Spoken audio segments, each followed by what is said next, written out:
Hello students, now we will verify KCL and KVL for a given circuit using Multisim Online Simulator.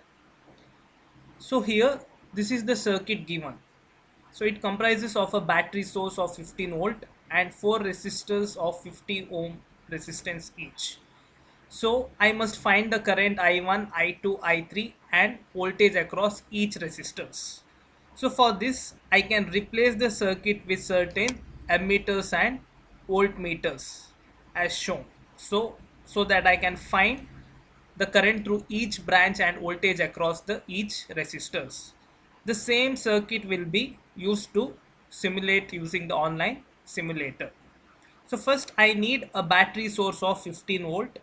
So just come to the simulator. So this is my multi-sim online simulator. You can see the third option here which mention as sources. Click over here. You can see various types of sources. I need DC voltage source. Click. So will get this option. So just drag the component and place it over the screen. Now you can see it is showing V1 5 volts, but actually I need 15 volts. So just click on the component again and click over the setting button here. So you can see open configuration pane. So click here. You can see the DC magnitude. It is showing 15. Just change it to 15. So you can close this here and come back to the circuit. So now it is changed to 15 volts. Now I need 4 resistors of 50 ohm each. So under the components you can see the fourth option which is passive. Click here. The first option under passive is resistor. Click on this. Drag the resistor on the screen and place it here. So now R1 is 1 kilo ohm, but I need 50 ohm resistor. So click on setting. So this 1 kilo should be changed to 50 ohm and just close this. So now it has been changed to 50 ohm. I need 4 similar resistor. So you can see a copy button here. So duplicate, click. So you'll get a copy of it. Place it over here. This is horizontal resistor, but I need R2 as vertical resistor. So you can see a rotate option here. Click over this. So it has been turned to a vertical resistor. So place it here. Now R3 is also an vertical resistor. So just take a copy of R2 and place it over here. So I have placed R3. Now similarly R4 is horizontal resistor. So just take a copy of R4 and place it over here. So now I have got all the components. It's my time to do the wiring part.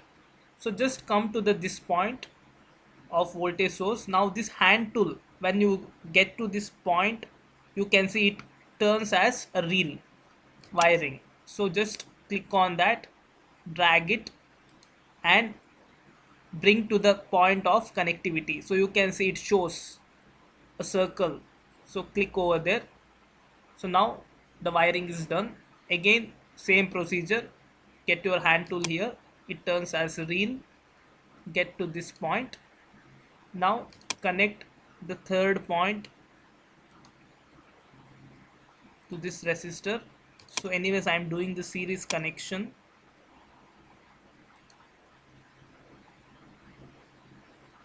So get it to the voltage source.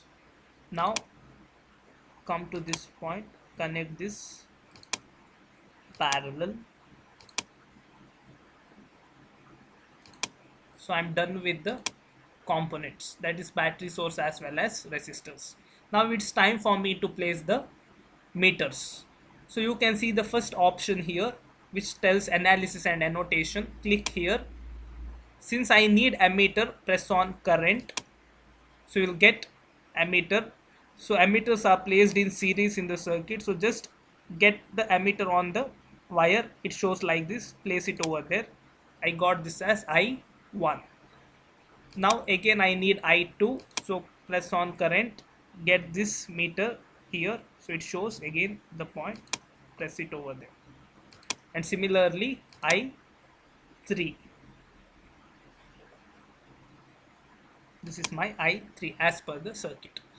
Now coming to the voltage calculation. So I need voltmeters. So I need 5 voltmeters. Same thing. So come to the meters, press on voltage. So you'll get a voltmeter. Place the positive probe towards the positive of the battery, and you will get the negative probe here. Click on V minus and across the battery. So it means you are connecting the voltmeter across the battery. Similarly, I should connect the voltmeters across each resistor. So again, click on voltage, place the positive here, click on V minus. So this should be across, so connecting towards the other point of the resistor. Now I will be following the same step for other resistors also. So positive V minus across R2.